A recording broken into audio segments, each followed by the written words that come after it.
മട്ടാഞ്ചേരിയിലെ water metro station ഇറങ്ങി പുറത്തോട്ട് വരുമ്പോൾ മട്ടാഞ്ചേരിയുടെ ഒരു മാപ്പ് അവരുടെ ഡിസ്പ്ലേ ഇട്ടുണ്ട്. അപ്പോൾ അതിൽ അവിടുത്തെ ടൂറിസ്റ്റ് സ്പോട്ടും അതിൻ്റെ ഡിസ്റ്റൻസും നമുക്ക് എങ്ങനെ പോകാമെന്നുള്ളതെല്ലാം അവർ കറക്റ്റായിട്ട് മാർക്ക് ചെയ്യുന്നുണ്ട്. അത് ഭയങ്കര ഹെൽപ്ഫുള്ളാണ് നമുക്ക്. ഞങ്ങളുടെ പ്ലാനെന്ന് വെച്ചാൽ ആദ്യം സ്ട്രീറ്റ് മൊത്തം നടന്ന് കാണുക എന്നുള്ളത്. പറ്റാവുന്നത്രയും നടന്ന് നോക്കുമ്പോൾ നമുക്ക് കുറച്ചും കൂടെ എക്സ്പ്ലോർ ചെയ്യാൻ പറ്റുമെന്ന രീതിയിൽ നമ്മൾ കുറച്ച് നടന്ന് നോക്കാമെന്ന് വിചാരിച്ച്. ഇവിടെ ഫുള്ള് മ്യൂസിയം, ആർട്ട് ഗാലറി അങ്ങനത്തെ കുറേ സംഭവങ്ങളുണ്ട്. അപ്പോൾ അതുകൊണ്ട് ആ പഴയ ഒരു കൊച്ചിയുടെ ഫീൽ ഇപ്പോഴും അവർ കളയാതെ സൂക്ഷിച്ചിട്ടുണ്ട്. ഈ ഒരു ഫോട്ടോ സ്പോട്ടിൽ ഒരുപാട് പേര് ഫോട്ടോസ് എടുത്ത് പോസ്റ്റ് ചെയ്ത് ഇൻസ്റ്റാഗ്രാമിൽ കണ്ടിട്ടുണ്ട്.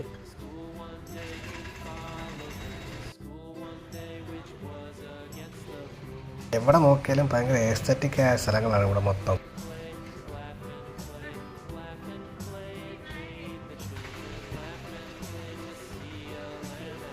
ആ വാട്ടർ മെട്രോ സ്റ്റേഷൻ്റെ അവിടെ നിന്ന് ഒരു 5 മിനിറ്റ് അല്ല 10 മിനിറ്റ് കൂടുതൽ വേണ്ട ജ്യൂസ് സ്ട്രീറ്റിലോട്ട് പോകാൻ.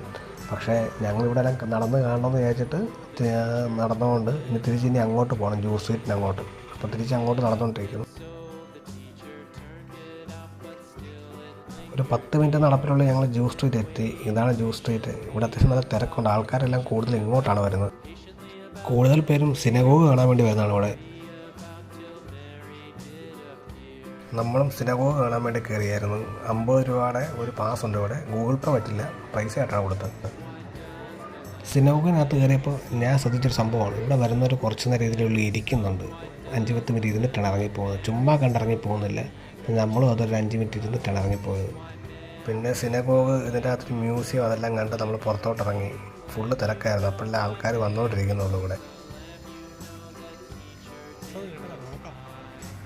തിരിച്ച് വാട്ടർ മെട്രോ എത്തിയപ്പോൾ ഭയങ്കര തിരക്കായിരുന്നു ഹൈക്കോർട്ടിൻ്റെ അങ്ങോട്ട് പോകാൻ വേണ്ടി.